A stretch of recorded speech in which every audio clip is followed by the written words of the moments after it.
Alhamdulillah rabbil alamin wa salatu wa salam ala asrafil mursalin wa ala alihi wa sahbihi wasallam taslim. Yo ngalo no aya tannano to mina wulla aya tannane anin kilinto ala la sembo kan ala male notindira fo nsufuta no talulu nin konon toto noba. Yo bi fana alhamdulillah aya tannane anin kilin.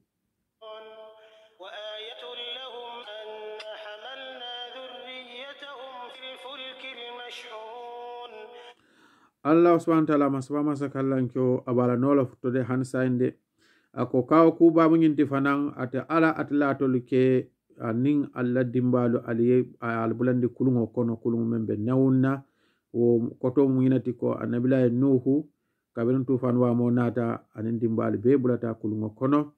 be bulata kulungo kono kulungo nyimbe nawunne fe ako fanamu kawo kulati dunya balan waro beleten kulun kilinde nanake tendide men mambulo kulun kono wal mambalu woto men bulato kulungo kono ako ka ko wala foten dunya na ta ke sey ka ke dunya ti kay mo men be soto ten barit kulun kilinde wala na kal tambindi ala la noto ako to mu ka ko balti de ndeme al nalla dimbalta al dingol ngal ke kulungo kono kulungo men be newo na baka abina wala falake anin ala kanandi nyamen anin ala sembo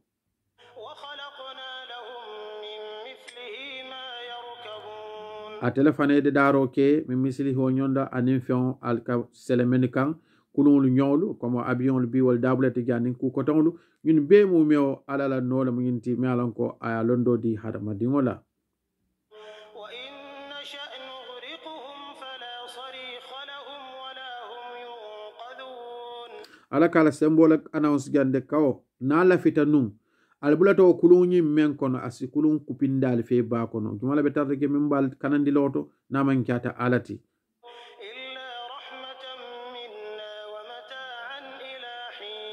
illa rahmatan fo nema baade me alon ko akar men kyala haramadinguli o nema ba o drone sala kanandi noto mata ila hinim andum ila kano o kulungo kono o matin na ibetul balurin na dunia kono de wa mataa wala mu watiti ila hinin fo janni bite dankula ma kotake aye kanandi wo kulungo kono le fo isna baro fo ba nyi yandi la fo ta nyi yandi la bare men mandu wo kulungo kono bare jawtiyol wala mandu wo kulungo na wal be halaki bayita men fanan kanata wo kulunguma sai itelo kano kola fo de bina baro nyanda alay na ba fotina nyi yanda ka de betare dunya kono gan ila mata ila hinin ka to wat kuntundin dron e bolo kala dunya kono ga ibina murla kan oto wato do ata nyaw nyarandi wala siata nyaw nyarandi ku katage samani fote man soma e kontan ni musa ala kon tarage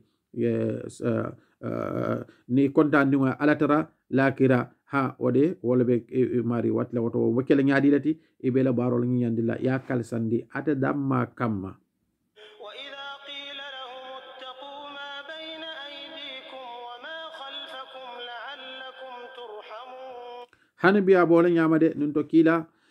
kayina fo ni muslimolu me alanko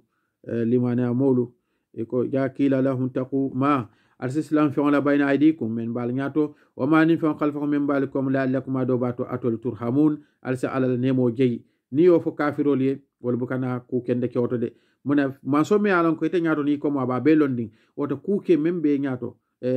wala ibe men ke kan ani men be ko wala mulakirati de yiku nyinyande ala kan subhanahu wa ta'ala barka lalbe kan ina fo al-islaman sola me al dara al-islaman sola men bal konti bola bar birin ko ni ya fo yeto ke ko la diyan ako nali yok makon ni lamoy la allakum adobatu turhamuna kuma kon lamo wasikali kayra bati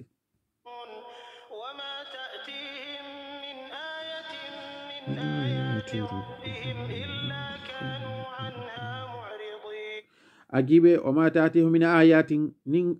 aw ku kilin namanan na wala aya kilin namanan na nyi molika illa khanu anha mu'ridin foye ke ko la dilati wo kuma kanullah ya maro kuma kan eko alala kuma kan la muyinti yo foye hakili mal kala mo le baritul hakilin tawlu ya maro buke na fa fenna fokki ke eko le dilati wo kuma kan nyinna andu man somme te kanandi wo kulungo nyin kono ngo kola dilala ay mo jama bala tundi wo ba kono ite men kanate dunda kulungo kono e fala songo kama bite naka balan nati nyim banko kan ate fana watila de ibe ala tar rajula subhanahu wa ta'ala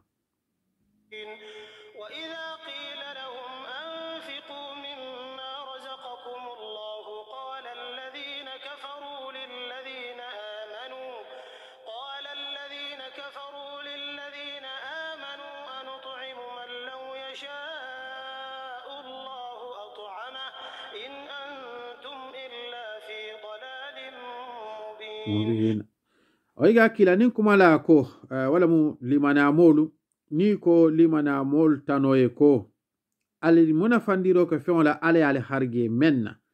al munafandiro ke feŋola ala ye tol harge menna kati ni feŋ nayi duniya baluwo kono wata ala ye men dila ala le harge subhanahu wa ta'ala ni ye munafandiro ke kala lagina tol kafiro le kanyina fo lil lagina moli amanu men limanata ala ka foy ko ala munafandiro ke modol la men ma soto anuti man itol kafam nan tol be mol la munafanna law yasha Allah ni ala lafita ad ama abe mo men do morndal tol bol do morndal nyaade fatul ma fa alaka ko beke la ba kafiri am ku jawlati de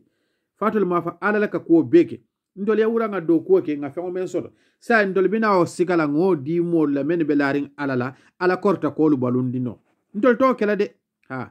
atol ndol to mol do morndal ni ala lafta ba men do mola ala kay men in antum illa fi dalal mubin ala kay men be fatal be albe filibante ak molto ala te ku keno le ka ala la foara ya to ko le tan ko mo bladol to e ko ala bulo jatal yahudiyol kaf nyame ala dum bulo manja ala nobe yirwarinne batul hakil kanyan di molu al munafandiro ke molla ala atul harge femen al fana allo harge bonal ni mole kanyan ge ni forek eto kafirol kaf ko nta mo munafanna atul ko ala men ka ko beno munana ala mo mari nafa ntol ta munafandiro kala al ka mol nanele ala mantra fen kan fo filolam saytol ka kilere amolu ta ikaya e murundi kankan komo moy ko mo fo ya murunda kankan ngote ko alaka kobe munana alama ngin dol dum de madu ni atano alaka kobe itol dumbe sonding alama ibe sonni alamemma o metol ma ko no san dolen dol memma son alama ngando ko men ngamen so ngana ngodi tola ndakela kumo suti andum mo walti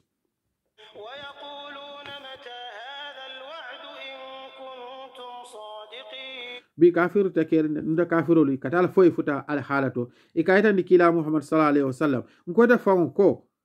yanga kato binan tol kan wati jumal du yeyi yanga kato men fo wati jumal du wobina yeyi no nyim men fota wati jumal abina in kuntum sadikin ni adon tonya fo la muyti kono e ka men fo wala mu tonyati woto wati jumal du ngabina yale ka kila ramo e ka kumban hanbi kafiru li beten e ka harma du mutale ya kumban membe kumo fole ala ko kila ko isa kumban fayla nda tambi kesu mangin kafiri folo lal e ka kila ramo le kumban ni wonte itel sida rek yabat bay tol ko wati jumala fa bina ni atra to nyala ma koti sa ala be ge jabi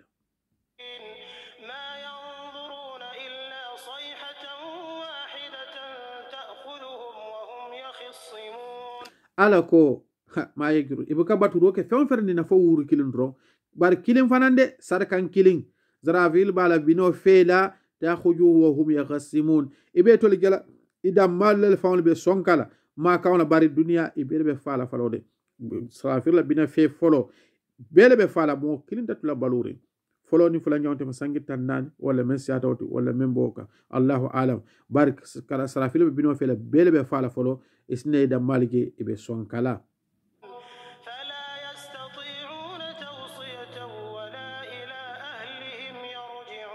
andu nuwa keta mota noro kela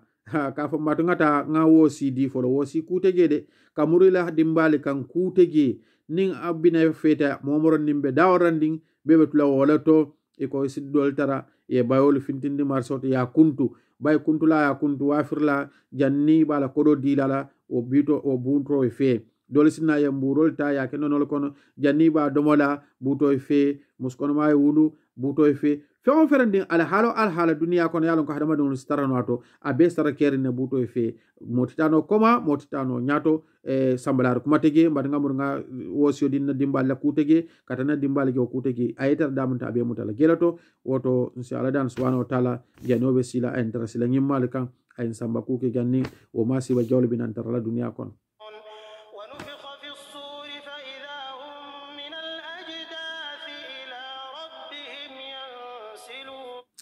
sina fero ke binola ni yo fero ke binola isimo bege abe wuli kabwala kaburo kono kata mansola nola kata manso danku mansola kumandrola ila rabbihim yansilun abeske newna de katalo manso nyatilingula wo mu alala nolti bina fe folo fulanjang ni o kete simo bege abe finti kaburo nyin kono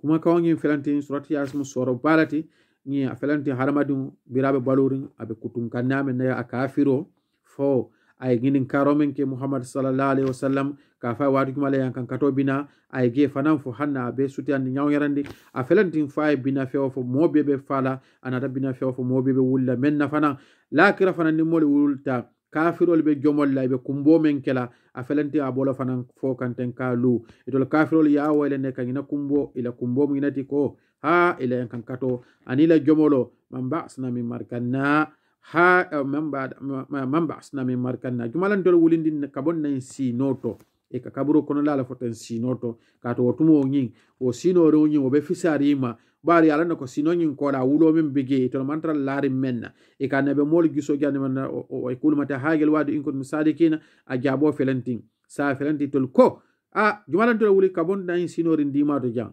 haja sa kuma kawnata alkay alboten sino men to ten ma wala en fewto wa'ada rahmanu nemala manso ngino ke menna kilare amoli ya fali yenum aliye fanandi wasadaka al mursalina al salan kilare amoli menfo wala mutonya da tol tal mufanyati bi felasita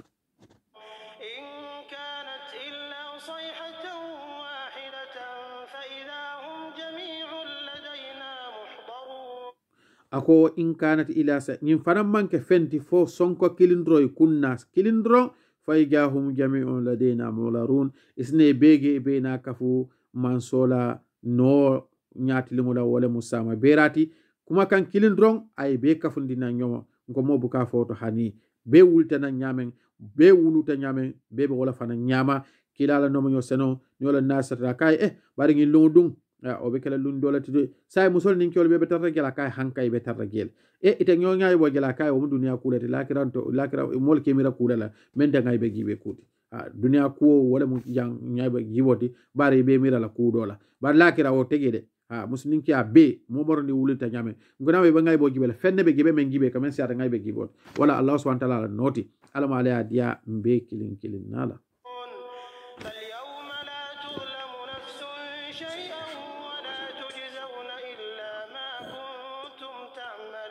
andu walungo alata mo jola fenna foye membara de andu alata mo jola fenna foye membara alata mo nasla fenna ala buka mo tonyen fenna ala la man sawarta le ka hada madingo tonyen dunya maraman solo albetu lal kunna e sembo warle ngalti nyaaw yarandi nu wolum ibale tonyen na o kaytan dilala ko tol be lamfurinne bara ala la no sembo warta nyintile ala man sa sembo warta ne kala jondi nasi fenna fewon ferandi yake anyi mata ala be jolala fewon ferandi yake jawmato miskala jarratin ibabele gela o fana me bay wota ala la sembo warata aman solan na fenna yemen nyi nyande fawla yake anyi nyata ha afelanti ngi jola yemenke banda ngannata na yam fo laje aninna nemo kana gi irwanda adiyata ndafa nyame ntele bula indo ko le mason kaka ha itele ko ke men jawati ile jawma felanti hani fen dala falaka ile jawma felanti ala tilintade subhanahu wa ta'ala nyim felanti abebe kafula montro militi kilin konto kono belo ala nyatino la ay bela konti boki atemo tongenna jage kesa kilinna yalala wo in kuntum fon ferandi illa ma kuntum ta'lamuna ifo men barare ibo drone gel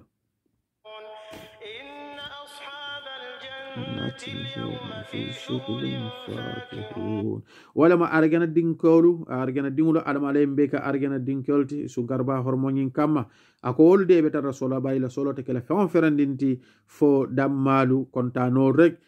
idama ni la no nyo nyimmalu fo kontana badron ila solo ko be kala wolati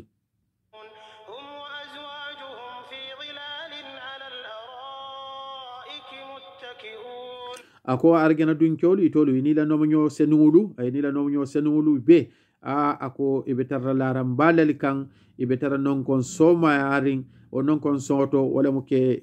non kuta ka ke bulteto du do ka ko ngoto ten ya yal nyati li nyola ako kacha fanan beto dima aka kewolati argana dunkolu men yake anyama e sonta annabe molla kuma kawla ila ya noma ila mo man kanyande bari ye yamar menne ya la moy nyame ibulata no mo fana nyama akoli o betata kontane balato wo lungoto o kiti lungo dew lungo o kola be kala wole kontane balati bari betarra argano kono ala la duno kan e betara laram balu kanje man ko dibo laram men kunna e be nyatili na nyola e betarra kacha di malu lagi alama ala kembe o nyama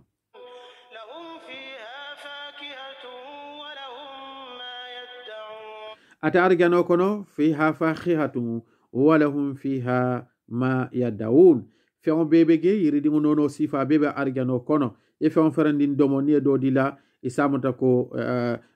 muna mbota men do malaga sifa la min tahani ako ka mulun ne bari e domo nyaali fatatale e feŋo ferandin dila wala ka diya hani militi kilin konto kono ite men domo ite la domo kata nyaato nyamen drong e feŋo ferandin soto e bulo kono wala diyata e tambita men e feŋo ferandin soto e bulo kono wala diyata e tambita men yiridi nono bebe ge anin feŋo ferandi ya oda wala ke tara ila bungo kono ma yad'un e feŋo oda wala ke tara ila bungo kono hani bi argana la taman serolu ke far ika betandi bi ni baagi wala ñu obermen be gar ibetar siri la bungo kono ye fe oda rek afole sumala wa masima mala motomala yana ya dila barika ko doljo bara argana tay ko jo tigi wala fata o te fem ferandi kumandi ila bungo kono wala bina abe taralage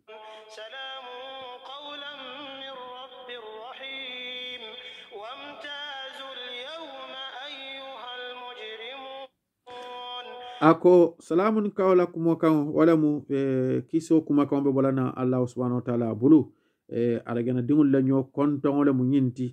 salamun kawla wala mu ño konton ki damal tema assalamu alaikum men bal tema dunya kono ga assalamu alaikum kilon fanam be folal la kira al damal be ño konton na wala andum akiso kuma kan be bolana man so fanam bulu alla dungo kamma ñi argano kono ala be kontan ni ngal kamaje asi al ñininka fo ndunga al dunya talaban wala al kontan talaban safay hankay yendol dunni damido tembe kontan nimbake asafay ko falma la fi fendol men tambita ngina safa ha ya rabbi ita man saba man sakalanjo ndol si fen sodo ba men tambita ngina kay ndundi argano kono akoy wala mun nanne mota anina dunyoti dunya talma alten ala la gisubo jela kotake ala mala kembe o nyam kuma kontenten da ko amta jo al yawma ayyuhal mujrimun atol men ma keku mo kurundu atol men ma keku al finti namo nyimmali kono fontama lahidi ban kal kana fula kana setano batu akal si finti nay mol kono ayyuhal mujrimun atol mo kurun al finti alam a'had ilaykum ya bani adam an la ta'budu ash-shaytan innahu lakum aduwwun mubin ako fammal lahidi ban wala mal lahidi ban kal kana bula setano noma setano mu jawbalati atolu hadama dimuliye to men amali fama tu arjano kono ala hasidiya nin jawyala bara ala jawya men belenkene marin wo setana kilin hanibi wala balu bala nin annabi molu kumata alke soso bi nin kawandi dal kumata ni lafta kawando diamoy me wala ni hadama le me ale kachake kuma furu ni nyo gelandi kuma ni batara kuma no be fola kafo kono wo kafo kamede ha be gelalo drong badni ko ala ko kila ko kafo mo besi suma isi dolege be yola le nyokoto isi dolege sikudo chokombe duma e be nyokobe duma nyimbe pour kana kawando kuma kawomoy amanke fenti fo ibulisa bari wala man lafi kawando kuma kawon lamoy ni ka lamata ka kumbola boralla bari wonta tele kairati aduye kala ala nyala la kala gelu ay wala lande ala nyala kabe membe kala iblis mamala mansila a membe fo alay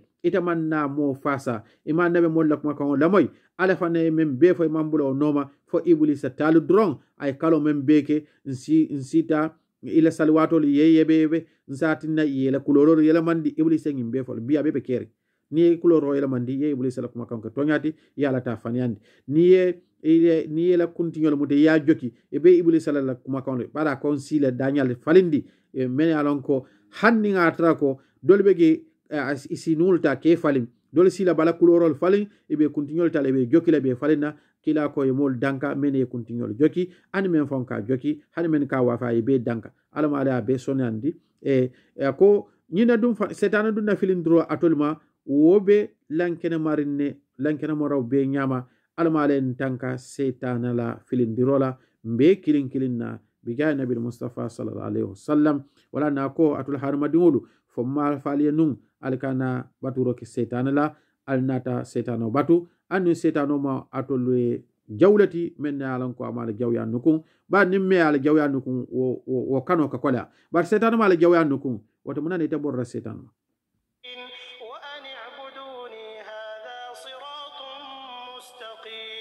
nalenta ala batu nun wala musiratu min betilindin annabi molu be ka wala fo